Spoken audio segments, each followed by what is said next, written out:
आदमी अज्ञान से स्वयं समस्याओं को जन्म देता है। आदमी अज्ञान से स्वयं समस्याओं को जन्म देता है। समस्याओं के समाधान में तन धनादि स्वाहा कर देता है। अफसोस फिर भी अज्ञान को मिटाने का प्रयास नहीं करता है। बहाना यह करता कि समय ही नहीं मिलता। अज्ञान के समान कोई शत्रु नहीं, ज्ञान के समान कोई मित्र नहीं, दुराचरण के समान कोई दुखदाता नहीं, सदाचरण के समान कोई सुखदाता नहीं। संत सम्राट सदगुरु कबीर साहब की मौलिकृत बीजक, बीजक में आपने कहा, आपा तजय हरि भजय नख सिख तजय विकार, सब जीवन से निर्वैर रहे साधु मता है सार। सार वस्तु बहुत थोड़ी होती है। दूध में घृत सार होता है, तिल में तेल सार होता है। इसी प्रकार से साहब साधु मत का सार सिद्धांत बतलाते हैं। सबसे पहले साहब कहते हैं आपा तजय। आपा शब्द के दो अर्थ होते हैं। आपा अपना स्वरूप भी होता है और आपा अहंकार भी होता है। यहां तजय शब्द आगे है। व्यक्ति अपने को नहीं छोड़ सकता है। अपने को जो मिलता है एक दिन सब छूट जाता है, किंतु अपना अपने से कभी नहीं छूटता है। यहां अर्थ है अहंकार। शब्दा नाम अनेक अर्था प्रसंगत्वाद। एक शब्द के अनेक अर्थ होते हैं, प्रसंग के अनुसार बदलते रहते हैं। जैसे सैंधव का अर्थ घोड़ा होता है और सैंधव का अर्थ नमक भी होता है। भोजन पाते समय कोई व्यक्ति सैंधव मांगे तो नमक देना चाहिए। यात्रा के समय कोई सैंधव मांगे तो घोड़ा देना चाहिए। यहां पर आपा का अर्थ है अहंकार। जीवन के दो महत्वपूर्ण पहलू हैं, व्यवहार और परमार्थ। दोनों में सबसे बड़ा अवरोधक तत्व है, वो है अहंकार। अहंकार के कारण से व्यक्ति झुक नहीं पाता है। व्यवहारिक जगत में जब अहम आ जाता है तो पति पत्नी में तालमेल समाप्त हो जाता है। इसी प्रकार से भाई भाई में अहम आ जाता है, सास बहू में अहम आ जाता है, ननद भौजाई में अहम आ जाता है। तो व्यवहार मधुर नहीं रह जाता, व्यवहार बिगड़ जाता है, परमार्थ भी बिगड़ जाता है। आप लोग रामायण पढ़े, रामायण में नारद जी के अंदर अहम हुआ था तो नारद जी का भी पतन हुआ था। व्यवहारिक क्षेत्र में रावण को अहंकार हुआ और मंदोदरी कहती है, जो चाहो आपन कल्याणा, सुयस सुमत शुभ गत सुख माना, तो पर नार लीलार गोसाई, तजो चौथ चंदा की नाई। जानकी हैं, जानकी, जानकी भूखी, इनको वापिस करो, ये जानकी हैं। ये माताएं माथे में सिंदूर लगाती हैं, बीचों बीच लगाती हैं। बीच में क्यों लगाती हैं? उसका एक कारण है, इनके ऊपर दो कुल की जिम्मेदारी है, पिता का कुल और पति का कुल। इतनी श्रद्धा, इतना भाव है, दोनों कुल की रक्षा करती हैं। दोनों कुल में सेवा की आवश्यकता होती है, दोनों कुल में जाकर सेवा करती है। किंतु आज हमारी कुछ पढ़ी लिखी बहनें हैं, वो तिरछा मांग पारने लगी।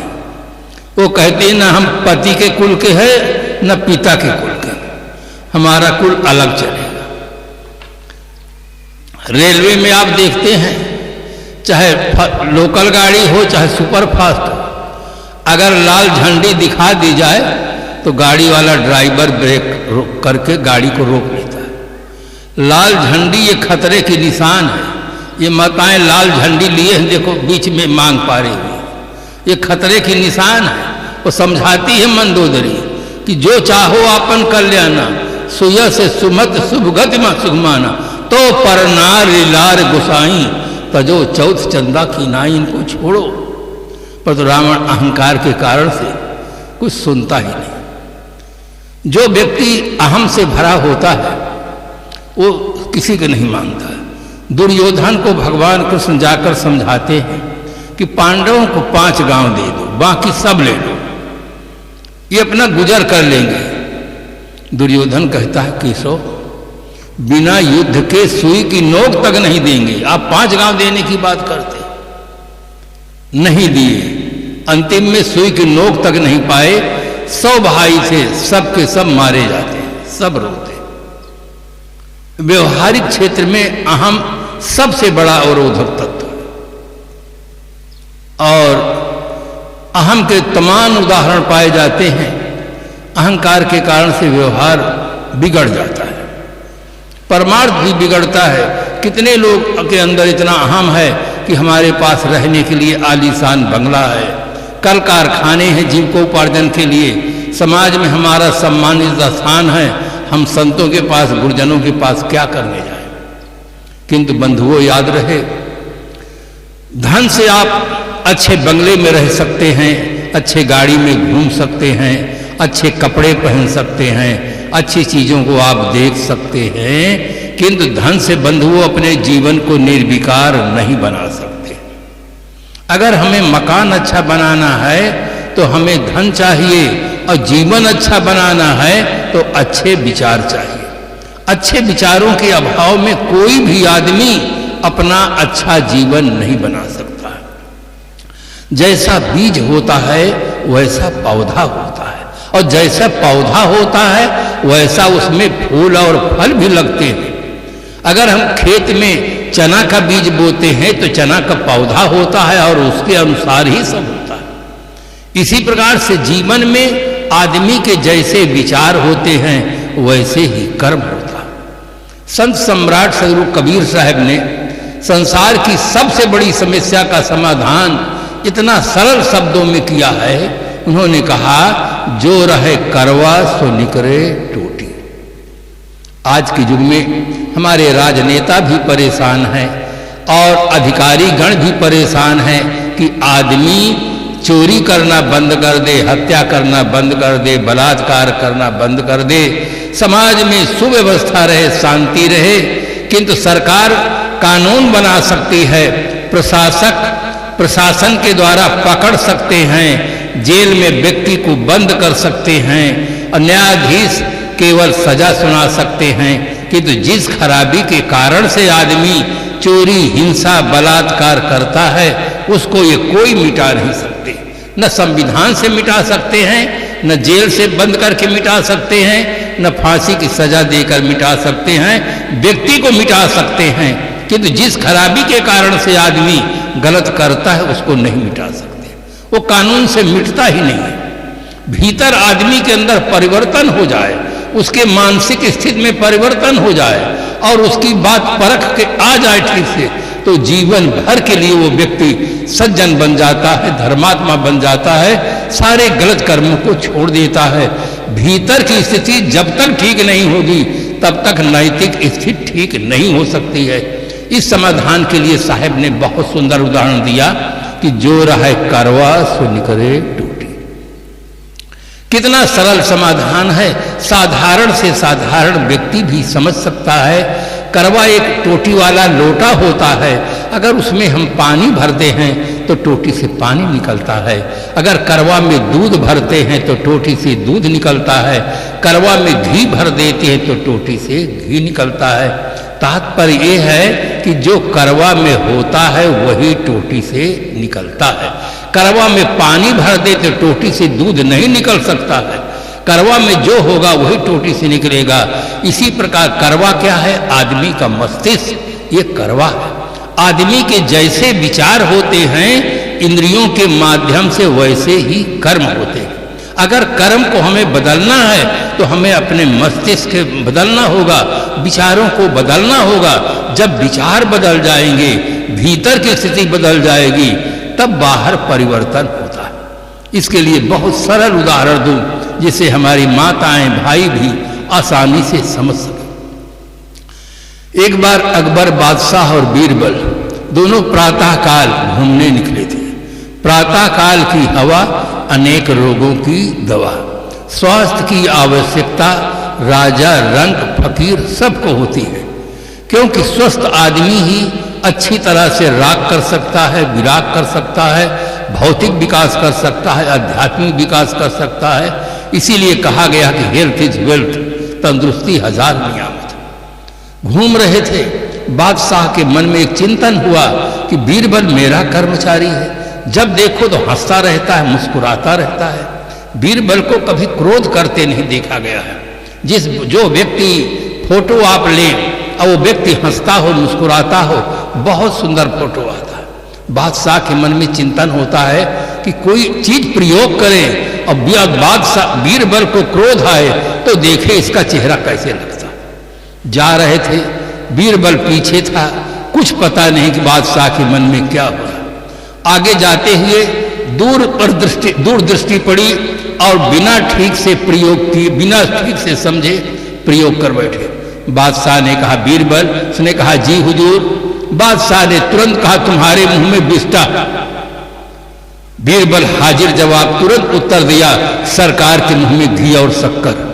कहे क्यों बीरबल, मैंने तुम्हारे लिए इतनी अभद्र बात कह दी कि तुम्हारे मुंह में बिस्टा और तुम्हें क्रोध नहीं आया? कहा हुजूर क्रोध का कोई कारण नहीं है। कहे क्यों? कहा जिसके मुख में जो था वो निकला। मेरे मुख में घी शक्कर था, वो मेरे मुख से निकला, और आपके मुख में जो था वो आपके मुख से निकला। बादशाह एकदम लज्जित हो जाता है, पानी पानी हो जाता है, न धरती फटती है, न आकाश में उड़ सकता है। स्वयं प्रयोग के जो भीतर होता है वही बाहर बंधुओं निकलता है। जब तक भीतर की स्थिति हमारी मानसिक स्थिति ठीक नहीं होगी तब तक नैतिक स्थिति ठीक नहीं हो सकती है। वो पढ़ाई से नहीं होती है। पढ़ाई में लोग बहुत तेज निकल जाते हैं पर सिगरेट और शराब के बिना रहते नहीं। जलपान में अंडा और मुर्गी ही चाहिए। पढ़ाई अलग चीज है, भीतर की स्थिति बिल्कुल अलग चीज है। वो भीतर की स्थिति जब ठीक होगी तब बाहर परिवर्तन होता है, नहीं परिवर्तन नहीं होता। हम लोग तो बड़े बड़े लोगों को देखें जिनके आने पर लाखों लोग स्वागत करते हैं, वो एक तमाकू नहीं छोड़ सकते। भीतर की स्थिति इतनी दयनीय होती है। आज हमारा देश आजाद है, हम बड़े गौरव के साथ कहते हैं कि हम स्वतंत्र देश के नागरिक हैं। बंधुओं, हम स्वतंत्र देश के नागरिक हैं, इसमें दो राय नहीं है, किंतु हमारा जीवन स्वतंत्र नहीं। जीवन हमारा परतंत्र है, देश हमारा आजाद है। बाहर की आजादी हमें मिली है, जीवन की आजादी नहीं मिली है। जीवन तो हमारा वासनाओं में बंधा हुआ है, गलत आदतों में बंधा हुआ है।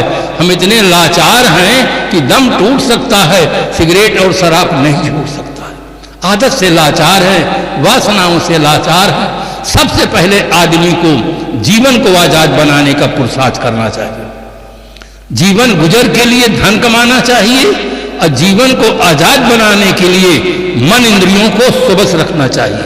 अगर चाहते हैं कि हमारा जीवन आजाद रहे तो आप अपने मन पर कंट्रोल करें, इंद्रियों पर कंट्रोल करें, तब आप आजाद रह सकते हैं। आप लोगों में से कुछ सज्जन ऐसे भी होंगे जो ताश खेलते हों गर्मी के दिनों में। ताश में 52 पत्ते होते हैं। नहला दहला के बाद 3 फोटो आदमी का होता है, एक गुलाम, एक बेगम, एक बादशाह। खेले बहुत होंगे पर कभी सोचे नहीं होंगे दहला के बाद 11, 12, 13 बना देते। गुलाम, बेगम, बादशाह क्यों बना दिए? एवर टू दी वाइज कहा जाता है, बुद्धिमान के लिए एक शब्द पर्याप्त होता है। जो बेगम से हार जाता है वो गुलाम होता है और जो बेगम से जीत जाता है वो बादशाह होता है। बेगम है इंद्रियां, इंद्रियों पर जो विजय प्राप्त कर लेता है वो बादशाह होता है, उसका जीवन स्वतंत्र होता है। जो इंद्रियों से निगृहित हो जाता है वो गुलाम हो जाता है, उसका जीवन पराधीन हो जाता है। इसीलिए सुमैना ने कहा था कि कथ वृक्ष जी नारी जगमाही, पराधीन सुख सपन। अय विधाता, तूने नारी को क्यों बनाया है? इनका जीवन पराधीन होने से सपने में भी सुख नहीं मिल सकता, जागृत अवस्था में कौन करे? बंधुओं, मानव जीवन मिला है, सबसे पहले आप अपने जीवन को आजाद बनाओ, वासनाओं से ऊपर उठो। महाराज गोस्वामी जी लिखते हैं, जानिए तब ही जीव जग जागा, जब सब विषय विलास विरागा। सुनहु उमा ते लोग अभागी, हर तज मोहि विषय अनुरागी। कितने कड़े शब्दों का प्रयोग किया, अभागी कहा उन्होंने। सुनहु उमा ते लोग अभागी। तो इस प्रकार से हमें महापुरुषों ने जगाने का प्रयास किया और साहब ने उठो मानव आंख खोलो सो चुको हो अब न सोना, कितना सुंदर भजन के माध्यम से संकेत दिए। जो बीत गया सो बीत गया, जो जीवन बचा है उसको संभालो। तो साहब ने कहा आपा तजे, अहंकार को छोड़ो, अहंकार को छोड़ करके गुरुजनों के पास जाओ, संतों के पास जाओ। सबसे पहले अपनी सत्ता का बोध प्राप्त करो, जिसके लिए साहब ने कहा आत्म ज्ञान बिना नर भटके। भटक रहा है आदमी, धरती का सिरमौर प्राणी आज भटक रहा है। संसार में जो कुछ विकास हुआ है उस विकास का सारा श्रेय मानव को ही प्राप्त हुआ, किंतु आज मानव कितनी दयनीय स्थिति में आ गया है। मिट्टी, गोबर, पीतर, पाथर, पानी, पहाड़, नदी सब पूज रहा है और पूजने के योग जो माता पिता हैं उनकी तरफ उसका ध्यान नहीं जा रहा है। जो जन्मदाता हैं, अन्नदाता हैं, पालन पोषण करके बड़ा बनाते हैं, योग्य बनाते हैं, उसकी सेवा की तरफ उनका ध्यान नहीं जाता है। तो इस प्रकार से संतों के पास जा करके स्वसत्ता का बोध प्राप्त करें, आत्मबोध प्राप्त करें। आपा तजय हरि भजय, अहंकार को छोड़ करके सदगुरु की उपासना करें। हरि कहते हरण करने वाले को, दुख का मूल कारण अज्ञान है, अज्ञान का हरण करने वाले सदगुरु हैं, इसलिए सदगुरु की भक्ति करें। और नख सिख तजे विकार, नख से शिखा तक के विकारों का परित्याग करें। जीवन में जितने दुख मिलते वो निज दोषों के कारण ही, पर जिसमें इतना ज्ञान नहीं वो दोष मिटाना क्या जाने। जीवन में जो दुख आता है दोषों के कारण से आता है। छोटा सा सूत्र याद रखें, बहु दोष बहु दुख, कम दोष कम दुख और ना दोष ना दुख। जीवन जितना हमारा निर्विकार बनेगा, पवित्र बनेगा, उसी अनुपात में जीवन में सुख मिलेगा। जिस अनुपात में जीवन गलत होगा उसी अनुपात में दुख भी मिलेगा। कोई दुख का दाता नहीं है। मानसकार ने साफ साफ कहा है, काहु न को सुख दुख कर दाता, निज कृत कर्म भोग सुन भ्राता। कबीर कमाई आपनी निष्फल कभी न जाए, अब बोया पेड़ बम्बूल का तो आम कहां से खाए। साहब की वाणी इतनी सरल है कि बिना पढ़े लिखे लोग भी आसानी से समझ सकते हैं। कुछ वाणी ऐसी भी है जो बड़े बड़े विद्वानों को भी समझने में उनके दांत खट्टे हो जाते हैं। बहुत सरल शब्दों का साहब कहते हैं, नख सिख तजे विकार, नख से शिखा तक के विकारों का त्याग करना चाहिए। सब जीवन से निर्भय रहे, प्राणी मात्र से निर्भय रहे। हमारे भारतीय परंपरा के ऋषियों ने जो चिंतन किया है विश्व में बेजोड़ है। सर्वे भवन्तु सुखिनः कहा, सभी सुखी हों। ये नहीं कहा कि भारत सुखी हो, दूसरे देश के लोग ऐसे हो। ये भी नहीं कहा कि पुरुष भवन्तु सुखिनः, ये भी नहीं कहा। ये भी नहीं कहा कि हिंदू भवन्तु सुखिनः, ये भी नहीं कहा। आदमी भवन्तु सुखिनः, ये भी नहीं कहा। सर्वे भवन्तु सुखिनः, कितना उदार हृदय हैं। सभी प्राणी सुखी, सबके लिए मंगल कामना करो। कामना जो है वो हम कर सकते हैं, किंतु क्रियात्मक साधारण रूप में होता है। हम चाहते तो हैं कि हमारे गांव के सभी लोग इस पंडाल में आकर कथा सुने, किंतु सभी लोग अगर आ जाएं तो यहाँ बैठने की जगह भी नहीं रहेगी। भाव जगत हमारा विशाल होता है, क्रिया जगत सीमित होता है। तो इस प्रकार से 3 दिनों में आप अनेक संत गुरुजनों के बहुत सुंदर विचार सुने हैं, बहुत धैर्य के साथ सुने हैं, बड़े ही श्रद्धा भाव के साथ संतों का स्वागत सम्मान किए हैं। यहाँ के समस्त कार्यकर्ताओं को, कार्यक्रम के आयोजकों को, श्रोताओं को, संत समाज की ओर से मैं बहुत बहुत धन्यवाद देता हूँ और एक शुभकामना करता हूँ कि इसी प्रकार से समिति में संगठन बना रहे, जिससे आने वाली हमारी नई पीढ़ी को एक सुंदर प्रेरणा मिलती रहे। जीवन जीने की दिशा में संत के अलावा कोई इस प्रकार से प्रकाश नहीं देते हैं। जो भक्त हैं, सज्जन हैं, माता पिता बोधवान हैं, वो प्रेरणा देते हैं। इस प्रकार से प्रेरणा लेकर के अपने जीवन को सुंदर बनाएं। इन्हीं शुभकामनाओं के साथ अपनी वाणी को विराम देते हैं। संतों को, गुरुजनों को सादर साहेब बंदगी।